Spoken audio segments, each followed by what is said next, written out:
C'est ainsi que je suis née. Tout d'abord, dans son imaginaire. Moi, la poupée de bois.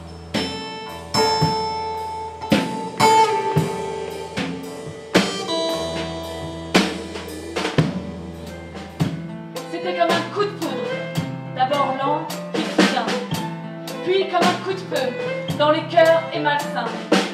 Il toisait les sauvages, souriait aux heureux, tel un carnaval de visages tant capricieux. Mais un jour vint où les énigmes fleurissaient, le firmament de notre destin sublima nos plus terribles secrets.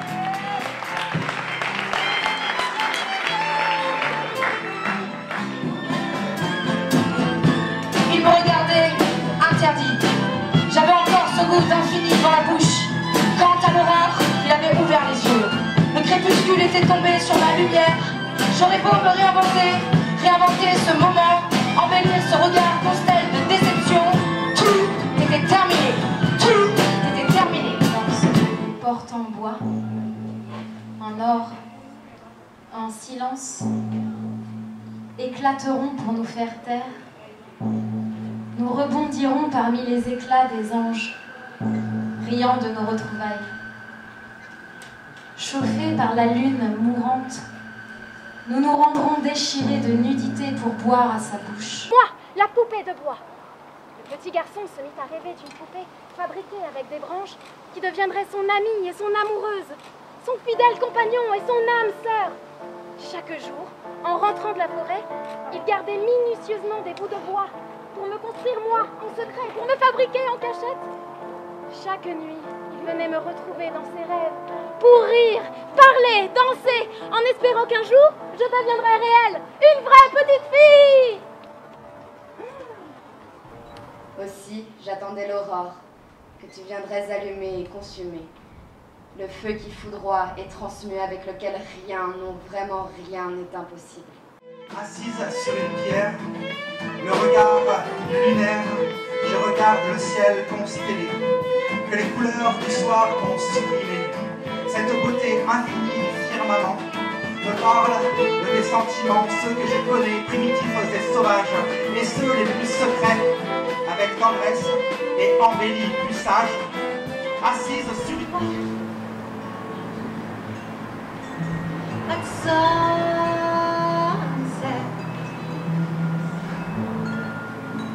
you've offered from your hand a ring for my life to wear. I will understand. Clopinait son chemin dans la vie, laquelle parfois emprunte des détours étranges. Une nuit, peu avant l'aurore, il traînait seul et triste sur le pont de Gilly. S'accoudant à la margelle, il lorgnait plein d'effroi le flot sauvage que roulait l'Isère, tout en nourrissant en son cœur d'indicibles desseins. D'en bas montait le chant fatal des sirènes, appelant à oser le grand saut qui a franchi de l'absurde de l'existence pour connaître leur mortelle caresse. Alors, est-ce que, par miracle, Florence, 17 ans, qui a écrit Souvenir d'enfance, est parmi nous?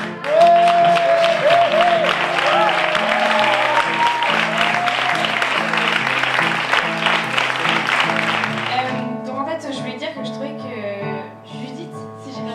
Julie, elle avait très bien lu et que ça m'avait même émue de l'entendre lire, et donc je pense pas que je pourrais faire mieux, et je lui en remercie beaucoup pour sa lecture et pour toutes les autres lectures. Tous les poèmes écrits étaient vraiment très beaux, et bravo à tous ceux qui ont participé. Sur les versants de nos montagnes, quand vient l'aurore, en moi, l'écho de ta voix résonne encore.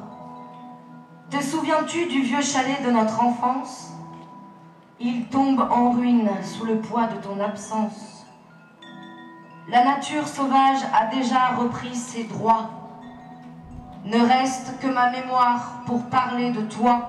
Quel chuchote au silence des hurlements d'amour sauvage, que dans la cour des résonances, elle baise en beauté les échos, qu'elle offre son âme à ceux qui vendent son corps au diable, qu'elle se noie dans le feu, ou qu'elle marie l'inconciliable pour elle. Quelle impossible pour elle.